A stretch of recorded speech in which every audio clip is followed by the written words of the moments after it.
Good morning, teachers, parents, and students. Today is Chapter 4, so let's get started. I can hardly wait to talk to Scott. I'm excited enough that I managed to forget about Johnny Parker for most of the morning before arriving at the lunch table. I find a seat next to Scott and away from Danny. I met your sister today, I say. I expect him to be at least a little surprised, so it's an extra bummer when he casually says, "She told me. I ran into her before lunch. She's pretty cool." "She's cool if she's not your sister. All she does is boss me around." "You never told me she played the trumpet in jazz band." Scott just shrugs and stares at his lunch, which looks unappetizing as usual. We're both quiet for a few seconds while I try to think of something else to say. If I don't make Scott talk, he'll spend the entirety of lunch staring into his sandwich, pretending the rest of the world doesn't exist. He's a good friend, but he gets really nervous in crowded places, especially the lunch table. That's probably why I never see him outside of school. Scott looks down the table at Danny, who's totally distracted by whatever cronies he's babbling to. "Don't worry," I say. "I'm not going to start anything with him today." "It's not you I'm worried about," Scott says. I try to change the subject to something more comfortable. "Are you interested in jazz band, considering your sister is in it and all?" He shrugs and says, "I heard it's way too hard. Not interested." "What about Zeke?" Zeke is another drummer in band. He's really friendly, but he does seem to spend more time giggling than actually playing the drums. Out of all the kids in band, he's the most likely to show up to school dressed as a clown. "Zeke might join if it gets him out of math next year." Danny is apparently listening to us because he starts shouting across the table. "The sax players in jazz bands suck. The only ones worse are the trumpet players." I clench my fists but keep my mouth shut. He's just trying to get a rise out of us. I won't let him get me into trouble again. Scott, the calm and quiet one, for once doesn't seem capable of this. The comment about the trumpet players must have set him off, because he shouts, "Go stick your saxophone in a toilet. It would probably sound better." The table erupts with laughter. Danny scowls and says, "Whatever. Have fun talking to your girlfriend, or is that your pet ape?" I grab Scott's hand before he can smash his sandwich inside it. "He's not worth it," I say, and hold tight as Scott settles down and resumes eating his lunch.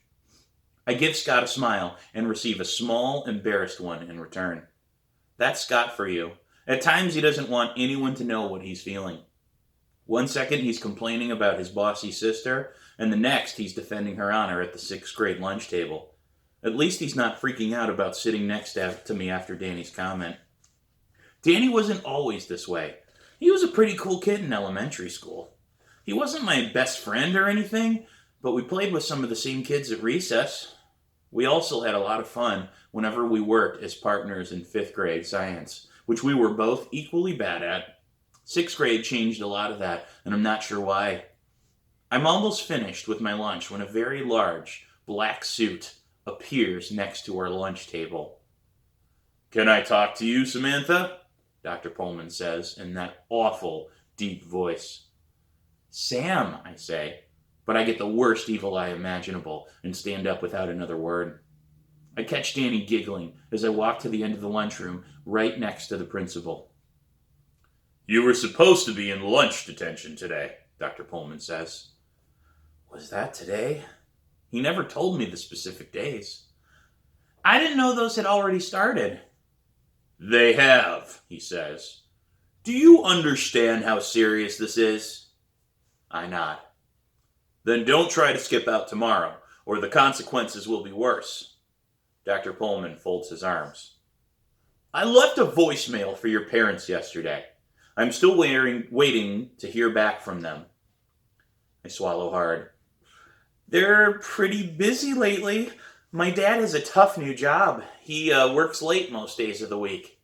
Even Saturdays now." "Did they receive the message?" My voice wavers as I say, Uh, I'll make sure to ask them. I'd appreciate that. Dr. Pullman unfolds his arms and gives me another stern look. I expect you to see you in my office this time tomorrow. The moment the bell rings and not a second later. Dr. Pullman seems to walk away in slow motion.